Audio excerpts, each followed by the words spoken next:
Serigne Modou Bousso Dieng la nekk coordonnateur confédération internationale des familles religieuses sëñ bi ñu ngi lay nuyu di la ziar di la dalal jàmm. maa ngi lay fay soxla naata maa ngi leen di nuyu yéen ñëpp di leen ziar salaamaaleykum wa rahmatullah. waaleykum salaam wa rahmatullah alors Chérif li Ablaye Cissé doon tëjee sànq muy li ñuy dund jamono ji ci wàllum politique ak yenn saa yi ñi nga xam ne dañuy sàkku naan kilifa diine yi nañ ci wax ci loolu la ñuy taxaw tuuti Chérif. ci kuréel googu confédération internationale des familles religieuses. maanaam kon weesu ngeen Sénégal. mais yàgg na foo nekkoon yow tam. non may laaj rek sëñ bi parce que. nous existons presque 53 pays. je pense que voilà c'est clair. léegi fii bu ñëwee ci réew mi nag dënn yi jóg na gis nga procès yi amoon démb ay opposants finalement yow dañ leen ñu yibbi seen kër ndem sax am na ci ñoo xamante ni en sursis la nekk ban gis-gis nga ci def. bon je pense que le juge a dit le droit parce qu'en réalité comprendre ma ñoom lan lañ doon toppee. moi j'ai problème avec le parquet parce que en réalité li préfet bind nga xam ne moom la leen aaye ça veut dire que c'est une manifestation interdite entre manifestation interdite et manifestation non autorisée il y a l'écart. préfet li mu leen doon topp mooy li mu leen aaye mooy ñu manifester donc kon bu ñu manifester c'est un délit mais par ailleurs aussi le droit d'aller et de retour et de revenir est garanti par la Constitution ça veut dire que le droit de circulation est garanti par la Constitution qui est au-dessus du préfet ñii ñoom dañ doon dox kii da doon dox di liggéey nee na Ahmed Aïdara d'autres soxna Mame Diarra Fam da doon dox moom di dem seeti kenn un frère un truc camarade lu mu mën a doon baax na non mais ce que la réalité montre parce que duñu woon mbooloo ku doon dox la kii benn nit la bu doon dox kii aussi ku doon dem fenn la préfet buy aayee manifestation day aaye par rapport à ci benn itinéraire précise boo xam ne danaan day aaye ku dox fii bu fii parce que loolu lañ demandé loolu la interdire mais circuler n'a absolument rien à voir avec manifester manifestation acte la circuler est garanti par la Constitution ñoom ñu circuler ñu jàpp leen ci circulation toppee leen ci manifestation deux faits yoo xam ne si jotewuñu dara donc parce que su ma juumalee kon parce que li ñu leen topp mooy parce que ñoom kon ci Yewwi Askan Wi lañu bokk donc le droit. parce que Yewwi ñoo doon manifester ñoom ñoo bëggoon a manifester ñu teg leen ko ñu ne dañuy dox force. non mais c'est que xam nga aaye wuñ ko bokk ci Yewwi li ñuy aaye mooy ku manifester tel jour telle heure tel itinéraire. qui n'a pas été fait keneen di def droit constitutionnel am muy circuler nga jàpp ko ci circulation bëgg ko jugé ci manifestation. ci ñaari fee yu bokkul. kon en réalité lan lañ leen topp jaaxal na ma le parquet j'ai problème avec le. kilifa diine yi nag yéen en tant que chef religieux même si sax yow da nga am cas particulier sa bi ndax da nga yor parti politique aussi. et après bokk ci ku jege. moo tax est-ce que yow sa neutralité mën nañ ko cee saytu ci lii. waaw xam nga daal du dama am parti mais am parti remettre en cause suma statut religieux ce n'est pas interdit le prophète est un politique. mais doo mën a nekk régulateur social bi ni xaal ci yow. pourtant si. xam nga nit ki da nga koy déglu ci discours am man mosuma jéng ci dara te duma jéng ci dara man je respecte sama casquette personnalité d'opinion sama casquette régulateur sama casquette sentinelle moom moo ëpp solo ci sama casquette politique sama politique n'est pas ma première mission comme xam-xam ne politique joxuma dara sëriñuma dara plus souvent maa ciy sonn di ci dégg lu nekk mais politique du suma première mission daal. donc mais ndax sëñ bi yomb na nga dissocier ñaari casquette yooyu noonu ndax yomb na. non as-siyaasatu ad-diinu wa siyaasatu mutadaaxilaan ñoom ñaar kenn moo leen dissocier. kenn mësul leen mës a dissocier parce que ils vont de pair. comprendre nga depuis le prophète qui est imaamu saalihin qui incarne la religion sallallahu alayhi wa sallam mais qui était le chef de l'État bu muy bind lettre sax jëmal ko ci yahudi yi mais daf ko bind en tant que chef de l'État mësuñu tàggali ko. c'est que simplement les gens n'ont absolument rien compris. parce que parfois aussi politique ni ñu ko defee ñun ci suñu wet ñun bon na bonaay boo xam ne. ki koy def ni muy tilime ak kii incarner religion ni muy setee pour que ñoom ñaar ñu ànd sur un problème c'est aussi simple que ça. waaw ndax dina la arrivé nga am taalibe boo xamante ne da ngeen waroo ci kàddu maanaam bokku leen gis-gis wala bokku leen faat ndax loolu ab du am lu mu. waaw mais xam nga amul koo xam ne dafa nekk suma taalibe nekk taalibe boo xam ne dafa ñëw rek jébbal lépp taalibe à 100% maa ngi koy def ci diine ak ci yenn yi ci àdduna. donc koo xam ne kay gëm na sama principe gëm na sama melokaan gëm na sama jikko ba tax mu gëm ma ci lépp warul mën a wuteeg man war a mën a wuteeg man ci gis-gis ci politique. am na erreur boo xam ne il faut que ñu souligner ko dañuy ñëw ne dama la jébbal sama bopp àdduna ak àllaaxira non mais àdduna bi nag bokku ci mais politique bi nag bokku ci te amoo accès ci sama vie politique. amoo accès ci sama lii ba pare ne yow laa jébbal sama lépp mais je pense que nit ñi war nañu vérifier waat. oui njébbalu gi des na kon. waaw war nañu xoolaat seen comportement da ngay jébbalu baa nga baax. c'est pas pour moi nag je dis pour les grands religieux man amu problème. kon taalibe bu jébbaloo ci sëñ bi daal sëñ bi bu joxee consigne de vote wala fu mu mënti bokk tam moom daf ko war a topp. c'est ça non mais nit ki bokk ne jébbal naa la sama àdduna ak àllaaxira. àllaaxira est plus important surtout ak àdduna nga boole ko ci mais àdduna bi amul accès ci sama vie de. dinaa pas taalibe yi du ñu wàññeeku kon sëñ bi. non c'est une affaire là parce que foofu la àddina toll tey peut-être mais. amoo accès ci sama vie amoo accès ci sama activité politique amoo accès ci sama leneen. mais nag obligatoirement saa bu problème amee da nga war a intervenir parce que man sa talibé la. ce n'est pas sérieux ça. léegi sëñ bi ci fii ñu toll nii ñu bëri dañuy naan kilifa diine yi nañ jóg wax nañ wax ak opposition wala nañ wax ak pouvoir bi ndax yéen ñi nga xamante ni yéen a jiite yéen a bokk ci association boobu ndax jàpp ngeen ni fii ñu toll. ak yi weesu yëpp sax nag kilifa yi malgré li ñuy wax yëpp ndax ñu ngi leen di déglu que ça soit opposition bi wala pouvoir bi ndax ñu ngi leen di déglu. xam nga dafa am une campagne de diabolisation manipulation ak ñàkk xam d'abord lan mooy chef religieux. parce que en réalité chef religieux yi duñu ay xudaat duñu ay umara duñu awliyaul amr ceci dire duñu ay juge yu rendre ay décisions ñoom li ñuy def mooy islaahatul bayn mooy. régulation la ñuy def comme ni ne ko suñu borom recommandé bu ñu doon joxee jugement kon ñoom jugement religieux lañ doon joxe ahkaam diiniya lañ doon joxe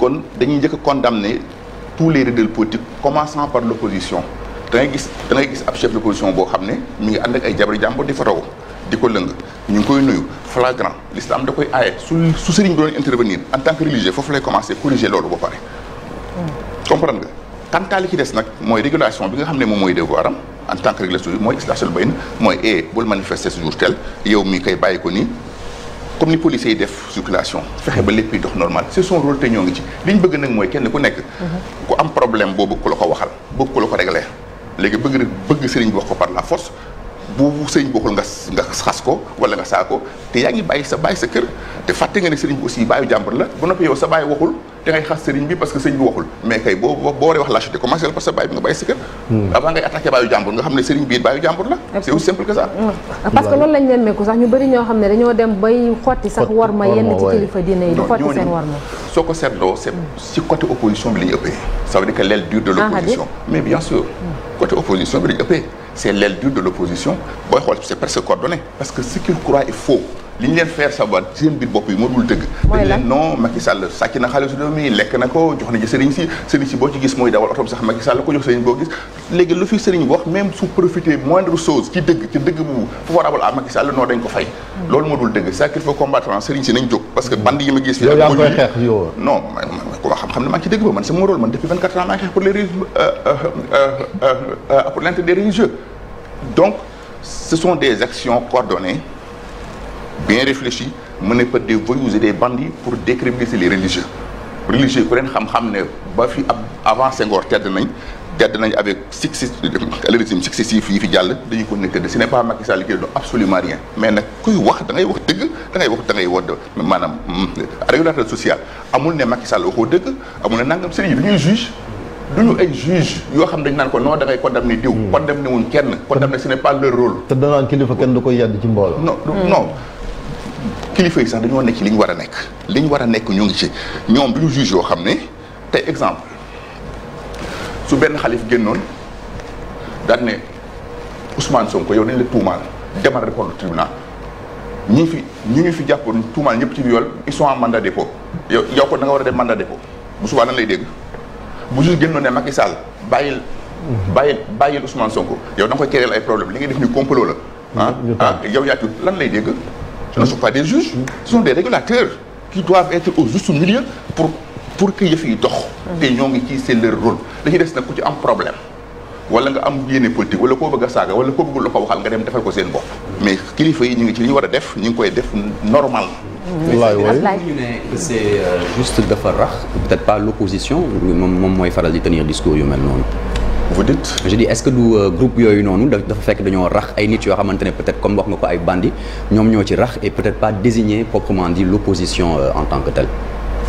oui non mënuma soo diggee ma ne opposition lañ ça veut dire que pas opposition en tant que ñi bokk ci ay partis politiques wala des formations politiques régulièrement constituées. non mais opposition ça veut dire que mooy ñi nga xam ne si dañuy opposer régime bi fi nekk. ça veut dire que tout ce qui touche lu am intérêt ci Macky Sall wala lu ko favorable rek non kenn du ko fi waxee. ça veut dire que c'est une sorte de terrorisme mais aussi ce qui est plus grave mooy il vise les religieux parce que li religieux bi mën a wax tey. moindre chose rek ñu saaga ko ak statut boo mën a doon fu ne keneen mën na ko wax amul problème mais religieux bi moom non day noppi bàyyi force wala day wax contre diw. Ablaye Cissé mais est-ce que du position yu figé moo indi difficulté bi aussi pour autorité religieuse autorité de régulation boobu. pour mu am ci point de vue. c'est-à-dire que situation bi ñu nekk ni tey dem élection ci conditions yi wala reporter élection bu ñu tollee foofu lan mooy war a nekk position wu religieux wala régulateur bi. mais régulier. duñu ay juge encore une fois lii dëgg dañu war a dem élection pourquoi pas donc waruñu dem élection parce que tel liste waru ci bokk c'est quoi ça c'est alors mooy démocratie dañu war a dem élection quelle que soit la situation man j'ai été candidat am naa yëpp xam nga lu lan moo tax déposé wu ma je suis venu vendredi mon chèque devait être voilà mon chèque devait non forclos woon parce que samedi ak dimanche man du sama affaire le 8 la ñu war a terminer dimanche je suis venu vendredi ak sama chèque dañ ko war a vérifier banque centrale mais samedi ak dimanche du ñu liggéey faute à qui c'est pas moi donc dama nangu yuuxuwuma ndeysaanu dama am dignité rek ne leen tampu dem sama yoon xam ne yéen suñu borom am na beneen yàpp bu dul géej mais pourquoi s'il y a une liste bu jaarul ci yoon muy bu Macky Sall muy bu keneen ñu war ko jël sànni ko ci àll ba ñu ne non parce que kii il faut mu bokk pourquoi.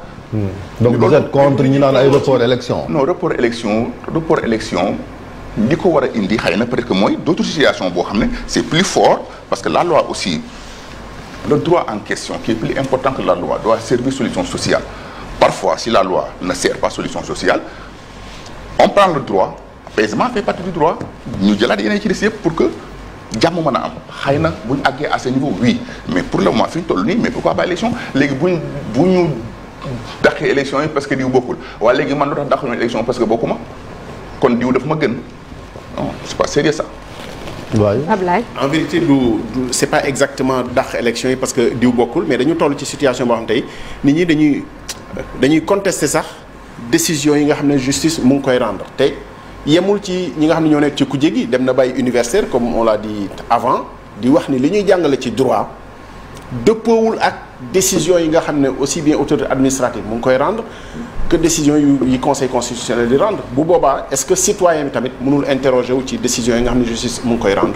waaw loolu nag xam nga li koy indi mooy régime actuel loolu ñëpp xeex nañ ko toujours régime actuel bi fi nekk nii moom dafa utiliser tous les autres pouvoirs pour jariñ boppam donc loolu nag day dem ba dafay ñàkkal boppam gëdd bi mu war a am boo gisee ñu attaquer justice di leen xas di leen tur parce que décision exemple mel ne bi procureur jël di topp nit ci manifestation yóbbu ko kaso koo xam ne moom daf doon dox di dem ba noppi li mu doon def sañ na ko donc yu mel noonu moo tax finalement duñu amati benn gëdd dañuy accuser l'autorité politique loolu moo tax dem ba amatul benn institution bu am respect amatul kenn ku crédible devant tout le monde kenn ku ne di xoole kenn ku ne un vulgaire politique. voilà. wax nga ko léegi da nga taxawee ñaari casquette maanaam kilifa diine ak ku yëngu ci wàllu politique également est-ce que da ngay utiliser sa casquette régulateur social maanaam kilifa diine pour woo yenn saay yenn kilifa yi yëngu ci wàllu politique en l'occurrence waa opposition ngir wax leen li nga xalaat ak ni nga gisee seen positionnement. non man je suis un religieux ñi ma am relation ci opposition maa ngi leen di wax dëgg mais dafa am rek loo am solo muy ma position publique comme ni ma def nii je suis presque wax naa li ma gëm donc Sénégalais yëpp dégg. mais sëñ bi daa nga affiché woo ay Sonko comme ni ko Ibou waxee. di bokk M2D di bokk sax ci M2D. non mosuma bokk M2D ça c'est pas exact. dama ne fi dem Ziguinchor ci manifestation. non bu leen c'est que. ñafaat woon ci mois de mars effectivement buñ ko waroon defaat suba maa fay njëkk. kon de yaa ngi woon ci biir. nekkuma ci biir attention del sujet ay feete bàyyi ay nit dëgg dug nit dëgg ay fee la yoo xam ne jaay bil xaq wala xaq ko dëgg jaan dëgg moom ku mu appartenir rek mën na nekk fi tey bu soo mu nekk fële Sonko président Ousmane Sonko bu ma yëgee ne bu ma gëmee ne victime la acharnement lañ def ci kaw mais damay dem ci côté ëllëg su dee keneen mais damay dem ci côté kooku. lu war a fracture maintenant vous ne vous affichez plus avec lui. en public écoutez aucune fracture simplement dépassé na circonstance bi mu amoon pour ma intervenir yéene waatuma ko bu subaa bu amaatoon même circonstance mais je serai à ses côtés. oui. ba léegi jàpp nga ni victime la quand même. non jusqu'à muy amaat élément bu bees. xam nga nag chaque fois su amee nouvel développement chaque circonstance nécessite une appréciation précise. ba niveau bi mën doo toll nii daal la ma xamoon laa xam la ma jàpp laa jàpp néew ma deful. dama ne y a la main de l'État dedans parce que am na plainte yu ko jiitu yu def plus d'une année ba léegi parquet réagiragul moom plainte moins d'une semaine traité nañ ko ba indi ko assemblée ba convoqué ko donc coordination boobu entre des pouvoirs séparés exécutif ak législatif laa ne loxo kenn ngi ci kooku si kii c'est l'État pour ne pas dire c'est Macky Sall loolu laa gëmoon loolu laa gëm ba tey loolu laay gëm à jamais yaa sëñ Abdou Bara Dolly aussi voilà oui mi ngi toujours ci kaso bi xam naa war ngeen xamante ne moom bokkoon na ci liste majoritaire Yewwi Wallu fële ci département bu Mbacké am nga ay nouvelles am le concernant du tout non j'avais voulu organiser pour jàppale ko parce que c'est la première fois aussi ma constaté que 3 députés nekk ci kaso bi loolu Macky Sall moo ko fi def donc c'est vrai que nag. vous avez voulu bëggoon nga. waaw non parce que ci diggante bi dama gis waajuram ne moom amul benn problème ci loolu mu ngi ñaan njëggal pour que yëpp delluwaat normal. donc xam nga nag waajur moo gën a jege te moo ëpp yàlla su ne moom mi ngi ñaan njëggal jiitu réew mi daal bu sañoon ñu bàyyi ko il faut nga bàyyi waajuram jiitu yow nga topp ci. donc loolu waaw yow boo ko doon jàppal dafa ñaan njëggal nga mën a def lu non déedéet man je voulais organiser des actions contre le gars parce que xam naa lan la. action contre. contre le pouvoir comme ni ko ñëpp defee rek action politique. c'est-à-dire. mais c'est-à-dire nous avons convoqué l'ensemble de nos instances de Touba Dakar dañ doon dajaloo exprimer jël position continuer combat boobu. comprendre nga mais dama ne biñ bëggee. ci jàmm lay tegu sëñ bi. non sëñ Modou moom lu muy def ci jàmm lay tegu. man moom je ne suis pas violent aw ma discours boobu. responsable la kilifa diine la jàmm laa fi woote Sénégal bu tàkkee may njëkk a perte parce que aw ma feneen fu dul fii donc voilà. léegi sa diggante ak Macky Sall xëy na ba la ñoo terminé déjà c'est déjà fini. waaw matinal la moo tax. balaa ñoo terminé émission bi la wax sëñ bi dese nañu ay 2 minutes yooyu 3 minutes. non matinal la sëñ bi day kii 20 minutes la am na solo mais bëgg nañ vraiment ces relations parce que yow yaa ngi ne opposition radicale ngay def wala fi mu toll dàq koo waxtaan ak moom. non man aw ma problème ak par personne Macky Sall je l'ai toujours dit man aw ma problème ak une personne man problème mu jëf laa am dama ne Macky Sall dictature la yore Sénégal bu njëkk nag. dictature boobu amoon na ci yar ak teggin ba lu bëri feeñu mais maintenant lu ñuy gën a jëm élection je constate qu'il perd sérénité mi ngi doxee doxin woo xam ne si doxin wu ñaaw la doxin wu baal ma ci baat bi mais doxin bu ñàkk kersa la bu arrogant un dictateur arrogant donc vraiment il faut l'opposer très fermement. Macky Sall ànduma ak moom tey ànduma ak moom ëllëg.